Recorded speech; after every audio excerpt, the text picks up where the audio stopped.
আসসালামু আলাইকুম গাইস, আশা করি সবাই ভালো আছেন। আজ আমাদের ইলাস্ট্রেটর প্রথম ক্লাস। প্রথমে আমি যে বিষয়টি নিয়ে আলোচনা করব, যে অনেকের মনে প্রশ্ন থাকতে পারে যে আমি ফটোশপে কাজ শিখবো না ইলাস্ট্রেটর কাজ শিখবো। তো আমি সাজেস্ট করবো অবশ্যই আপনারা ইলাস্ট্রেটর কাজ শিখবেন। ইলাস্ট্রেটর কেন কাজ শিখবেন, তারপরে এই বিষয়টি নিয়ে এখন আলোচনা করব। এটা হচ্ছে আমাদের ভেক্টর গ্রাফিক্স, মানে হচ্ছে আপনার ইলাস্ট্রেটর ফাইল। আপনি ইলাস্ট্রেটর যে ডিজাইন করবেন, ইলাস্ট্রেটর হচ্ছে ভেক্টর গ্রাফিক্স, আর ফটোশপে যে কাজটা করেন ফটোশপটা হচ্ছে পিক্সেল গ্রাফিক্স। আপনি এটা হচ্ছে আমার ইলাস্ট্রেটর করা। আপনি এটা চাইলে যত খুশি যতটুকু আপনার মন মতো অনুযায়ী যত বড় ইচ্ছা তত বড় করতে পারবেন, কোনো সমস্যা হবে না। তো এটা আমি এখানে জুম করি, দেখেন এটা এখানে কোনো সমস্যা নেই। আর হচ্ছে আমার এটা হচ্ছে পিক্সেল গ্রাফিক্স।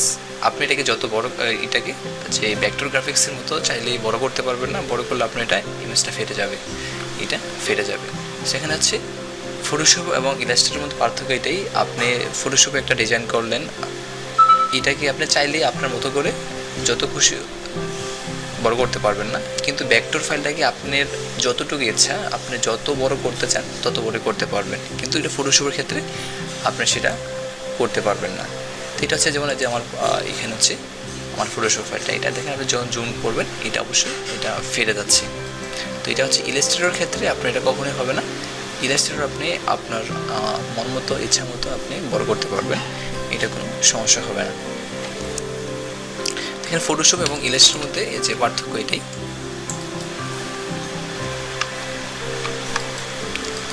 আর হচ্ছে আপনার ইলাস্ট্রেটর হচ্ছে যে আপনার প্রিন্ট ডিজাইনের জন্য সবচেয়ে বেস্ট। আপনি ইলাস্ট্রেটর যত ইজিভাবে খুব সহজভাবে কাজ করতে পারবেন, ফটোশপে সেটা এভাবে করতে পারবেন না। তো আমি সাজেস্ট করবো সবাইকে আপনি অবশ্যই ইলাস্ট্রেটর কাজ শিখবেন। আর হচ্ছে আপনি ইলাস্ট্রেটর, আপনি একজন ভালো গ্রাফিক ডিজাইনার হতে হলে আপনাকে ইলাস্ট্রেটর পাশাপাশি অবশ্যই ফটোশপটাও শিখতে হবে। কারণ হচ্ছে আপনি যেই প্রোডাক্টের ইমেজ বা যে ছবির যে ব্যাকগ্রাউন্ড রিমুভ, এগুলো আপনাকে ফটোশপে করতে হবে। যে বেসিক কাজগুলো আপনাকে ফটোশপে করতে হবে। তো তার জন্য আপনাকে ফটোশপ অবশ্যই শিখতে হবে। ফটোশপ ইলাস্ট্রেটর দুইটাকে আপনি শিখতে হবে। যে ভালো ডিজাইনার হতে হলে আপনাকে দুটাই অবশ্যই শিখতে হবে। এখন আমরা যে ইলাস্ট্রেটরের যে ডকুমেন্ট সেটআপ নিয়ে আলোচনা করব। আমি এটাকে ক্লোজ করে দিচ্ছি। এখন আমরা একটা ইলাস্ট্রেটর ডকুমেন্ট সেটআপ করব। তো ডকুমেন্ট সেটআপ করার জন্য যেটা করতে হবে যে আমরা প্রথমে ফাইলে যাব, ফাইলে গিয়ে নিউতে যাব। এখানে হচ্ছে আমার যে ডকুমেন্ট সেটআপের যে প্রোগ্রামটা, যেমন এখানে প্রথমে নেম আছে, নেম হচ্ছে আপনারা এখানে ডকুমেন্ট নেম দেবেন, এটা কাস্টম থাকবে।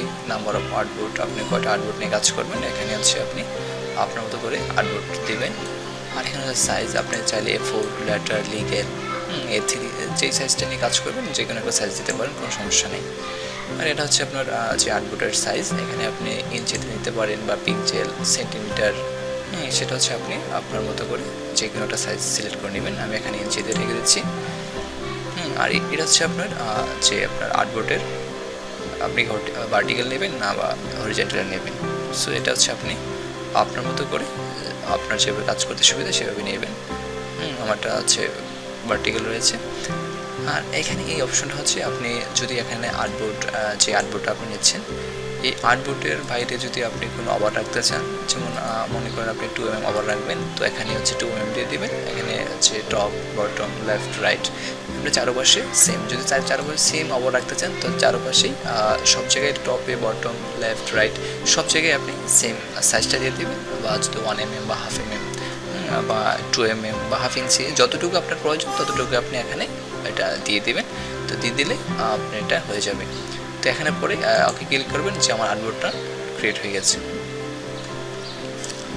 তো এটা হচ্ছে আমাদের এখন হচ্ছে আমাদের এখানে কাজ করার জন্য আমরা এখানে কাজ করব। তো এখানে আমি যেমন এটা হচ্ছে আমাদের টুলবার, এটা হচ্ছে কন্ট্রোল প্যানেল, এটা হচ্ছে টুলবার। তো এখানে হচ্ছে অনেকের যে প্রথম সফটওয়্যার ইনস্টল করার পরে অনেকের হয়তো যে টুলবার নাও থাকতে পারে, এখানে যে এই টুলবারগুলো না থাকতে পারে বা এখানে কন্ট্রোল প্যানেলটা না থাকতে পারে। তো এটা আপনারা যে এখানে উইন্ডোতে যাবেন, উইন্ডোতে গিয়ে যেখানে যে কন্ট্রোল প্যানেল, এইটা টিকমার্ক দিয়ে দিবেন। টিকমার্ক দিয়ে দিলে আপনার এই কন্ট্রোল প্যানেলটা চলে আসবে। আর এই টুলবারগুলো যদি না থাকে, এই টুলবারগুলো এখানে এই যে টুলসে ক্লিক করে দিবেন, তো এই টুলসগুলো চলে আসবে। আর এই পাশের যে টুলসগুলো, এগুলো হচ্ছে আপনি এখানে উইন্ডোতে সব পাবেন। যেমন এখানে গ্রেডিয়েন্ট, এটা হচ্ছে গ্রেডিয়েন্ট কালার। তো এখানে হচ্ছে আপনার উইন্ডোতে যাবেন, উইন্ডোতে গ্রেডিয়েন্ট, এখানে টিকমার্ক দিয়ে দিবেন, দিলে আপনার এখানে গ্রেডিয়েন্টটা এই জায়গায় শো করবে। তো এখানে হচ্ছে তো এখানে যেমন আপনার প্রথম এখানে হচ্ছে ফিল কালার, আপনি যদি কালার দিতে চান কালার দিবেন। এটা হচ্ছে স্ট্রোক, আপনার ডিজাইনের স্ট্রোক দেবেন। যেমন আমি এখানে একটা কন্টেন্ট লিখে নিচ্ছি।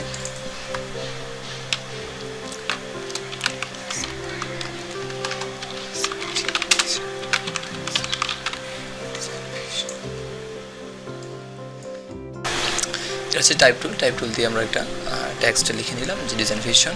তো এটা হচ্ছে প্রথমে আমি কন্ট্রোল প্যানেল নিয়ে আলোচনা করব যে কন্ট্রোল প্যানেলের কী কাজটা। তো এখানে আমি এটাতে কালার চাইলে আপনি এখানে কালার সার্চ যাবেন, কালার সার্চে গিয়ে আপনি যেটা কালার দেবেন একটা যে কোনো একটা কালার দিলেন। তো এটা হচ্ছে স্ট্রোক, আপনি এটার স্ট্রোক দিবেন। স্ট্রোক অ্যাড করতে হলে স্ট্রোক কালার এখানে যেমন এটা হচ্ছে স্ট্রোক, আপনি এখানে স্ট্রোক মনে করেন আমি 2pt 3pt দিচ্ছি, এখানে এটা হচ্ছে স্ট্রোক। এখানে এটা হচ্ছে যখন আপনি স্ট্রোকটা সিলেক্ট করবেন তখন এখানে আপনি স্ট্রোক কালার ইউজ করতে পারবেন, যে স্ট্রোকের কি কালার দিবেন। এখানে হচ্ছে আপনি এখানে এটা হচ্ছে স্ট্রোক কালার, এটা স্ট্রোক। স্ট্রোক কোনো কালার ইউজ করতে চাইলে আপনি এখানে স্ট্রোক আগে কত পিটি স্ট্রোক ইউজ করবেন আগে স্ট্রোকটা দিয়ে নেবেন, তারপরে হচ্ছে আপনি এখানে স্ট্রোক কালার দিতে পারবেন।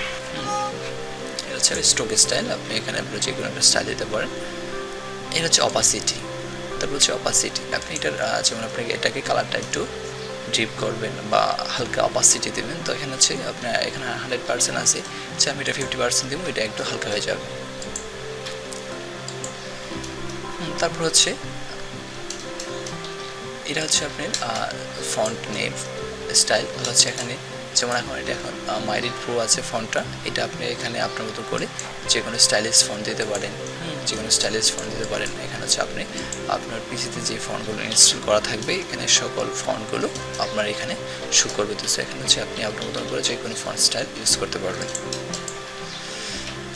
তারপর হচ্ছে এখানে হচ্ছে পিটি, অর্থাৎ আপনার এই যে কন্টেন্টটা লিখছেন এই টেক্সটটার আপনার সাইজটা কতটুকু দিবেন বা কতটুকু ছোটো বড়ো করবেন, এটা এখান থেকে আপনি ছোটো বড়ো করতে পারবেন। এখানে আপনি যখন এখন দেওয়া আছে এটা 82 পিটি, আপনি এটা 40 পিটি বা 60 পিটি যাই দিলেন।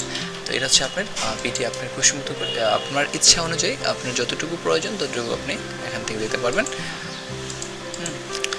তারপর হচ্ছে প্যারাগ্রাফ, এখান থেকে আপনি যে অ্যালাইনমেন্টের যে কাজগুলো করবেন সেন্টার লেফট রাইট যে পাশে করবেন সেটা হচ্ছে প্যারাগ্রাফ কাজ। সো গাইস আজকে এই পর্যন্তই, পরবর্তী ভিডিওতে আমরা বাকি টুলসগুলো নিয়ে আলোচনা করব। ততক্ষণ পর্যন্ত ভালো থাকবেন, সুস্থ থাকবেন, আর আমাদের চ্যানেলটি এখনও যারা সাবস্ক্রাইব করেনি অবশ্যই সাবস্ক্রাইব করে পাশের বেল আইকন বাজিয়ে রাখবেন যেন পরবর্তী ভিডিও আপলোড করার সাথে সাথে আপনি নোটিফিকেশন পেয়ে যান। দেখা হচ্ছে পরবর্তী টিউটোরিয়ালে, ততক্ষণ পর্যন্ত ভালো থাকবেন, সুস্থ থাকবেন, আল্লাহ হাফেজ।